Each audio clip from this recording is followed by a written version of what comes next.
ફરી જર્જરિત આવાસોને તોડવાની કામગીરી શરૂ કરાય, જ્યાં સાધના કોલોનીના આ જર્જરિત આવાસોને પાડવાની કામગીરી શરૂ કરવામાં આવી, જ્યાં હાલ L888માં 12 બ્લોકના ડિમોલિશનની કામગીરી હાથ ધરાય છે। આ ઉપરાંત જોખમી આવાસોને આગામી નોટિસ અપાય અને ત્યારબાદ તેને ખાલી કરાવાયા હતા। જોકે અગાઉ પણ કોલોનીની કેટલીક જર્જરિત ઇમારતોને તોડાઈ હતી।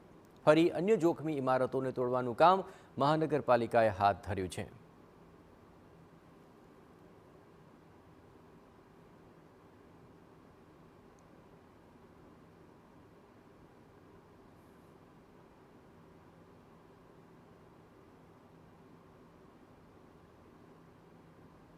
આ આવાસો જર્જરિત હતા। 12 જેટલા બ્લોકનું જે કામ છે તે અત્યારે હાથ ધરવામાં આવ્યું છે। પહેલાં પણ અહીં જર્જરિત બિલ્ડિંગને ધરાશાયી કરાઈ હતી અને અન્ય જે તમામ જર્જરિત આવાસો છે તેમને નોટિસ પાઠવવામાં આવી હતી અને તેને ખાલી કરાવી લેવાયા હતા। આ જોખમી આવાસો છે, અગાઉ પણ નોટિસ આપીને તેમને ખાલી કરાવ્યા બાદ હવે તેને ઉતારી લેવાની કામગીરી હાથ ધરવામાં આવી છે।